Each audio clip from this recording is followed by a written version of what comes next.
America যার বন্ধু হবে তার শত্রু লাগবে না। আজকে মানবাধিকারের কথা নিয়ে তারা প্রশ্ন তোলে, শ্রমিকদের অধিকার নিয়ে কথা তোলে। দুর্ভাগ্যের বিষয়টা হলো নিজের দেশের দিকে তাকায় না। জাতিসংঘে আমি যখন বক্তব্য দিলাম সেখানে কিন্তু আমি এই প্যালেস্টাইনের উপর যে আক্রমণ সেই কথাটা আমি তুলে ধরেছি। ইউতে আমি যখন গেলাম সেখানে কিন্তু আমি খুব শক্তভাবে এই প্রশ্ন তুলেছিলাম যে সেখানে প্যালেস্টাইনে এভাবে শিশুদের মারা হচ্ছে, নারীদের মারা হচ্ছে, এভাবে এখন কেন সবাই চুপ? এবং সবথেকে দুর্ভাগ্যের বিষয় হলো সিকিউরিটি কাউন্সিলে দুইবার যুদ্ধ বন্ধের জন্য যে প্রস্তাব আসলো আমেরিকা সেটাই ভেটো দিল। আমেরিকা আমাদের দেশে মানবাধিকার খুঁজে পায় আর ওদের দেশে স্কুলে যে ছাত্রছাত্রীদের গুলি করে মারে, রেস্টুরেন্টে গুলি করে মারে, বিভিন্ন মানে ওদের মানুষের জীবনের কোনো নিশ্চয়তা তো নাই, কিন্তু তারা অন্য জায়গায় এসে খবরদারি করে। এই মোরলি পান্নাটা তাদের যে কে করতে দিল আমি সেটা জানি না। এবং আমি বোধহয় পৃথিবীতে সবার আগেই এই বিষয়টা আন্তর্জাতিক মহলে তুলেও ধরেছি, প্রতিবাদও করেছি। এবং আমাদের দেশে আমাদের শ্রম অধিকার নিয়ে কথা বলে, আমাদের কোনো কিছু হলেই তারা আমাদেরকে সবক দিতে আসে, কিন্তু নিজেদের দিকে তাকায় না। তাদের ওখানে কোনো শ্রমিক যদি একটা স্ট্রাইক করে সবগুলিকে চাকরি থেকে বের করে দেয়, তাদের কিন্তু কোনো কিছু আসে যায় না। কিন্তু অন্য দেশের বিষয় নাক গলায়। সব ইরানের যখন পতন হয় তিনি একটা কথা বলেছিলেন, আমেরিকা যার বন্ধু হবে তার শত্রু লাগবে না।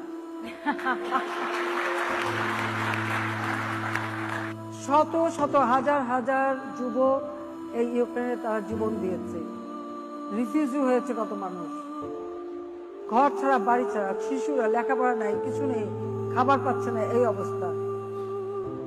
এখন কিন্তু তারা বলছে তাদের টাকা নেই, কিছু দিতে পারবে না, করতে পারবে না। তাহলে যুদ্ধটা বাঁধালো কেন? এই উস্কানিটা তারা দিল কেন? আর এখন সেখানে হ্যাঁ রাশিয়া তাদেরকে আক্রমণ করেছে, এই আক্রমণ আমরা কখনো সমর্থন করিনি। আমরা কিন্তু জাতিসংঘে বা আন্তর্জাতিক পর্যায়ে সবসময় খুব হিসেব করে পা ফেলি, কারণ আমাদের পরামর্শ যে নীতি সকলের সাথে বন্ধুত্ব, কারোর সাথে বৈরিতা নয়, সেটা কিন্তু আমরা মেনে চলছি।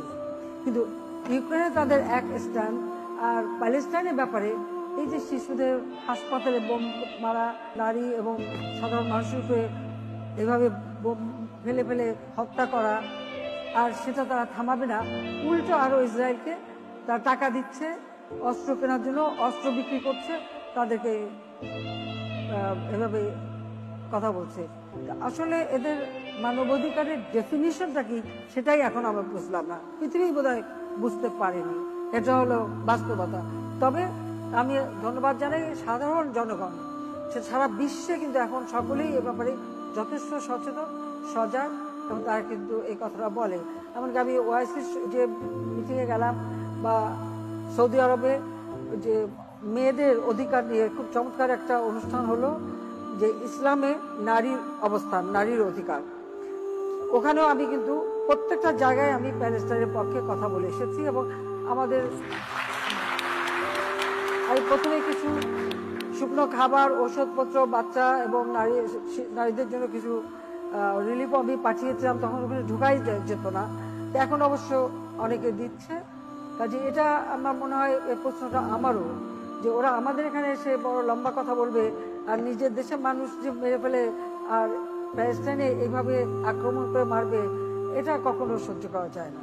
হ্যাঁ আমি জানি যে একবার 2001 এই গ্যাস না দিয়ে যে ঝামেলা করেছিল, অবশ্য আর পারবে না, কারণ জনগণ তখন অতটা সচেতন ছিল না, এখন জনগণ অনেকটা সচেতন।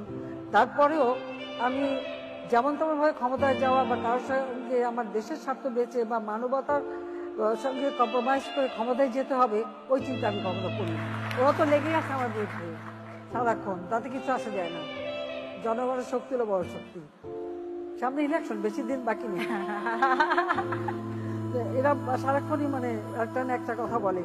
যখন এই যে আগুনে মানুষ পোড়ায়, আমার দেশে কি হচ্ছে, তারা ইলেকশনের ব্যাপারে খুব সন্ত্রাসের বিরুদ্ধে অনেক কথা বলে। যখন তাদের প্রশ্ন করা হয় যে এই যে বিএনপি আগুন দিয়ে মা শিশু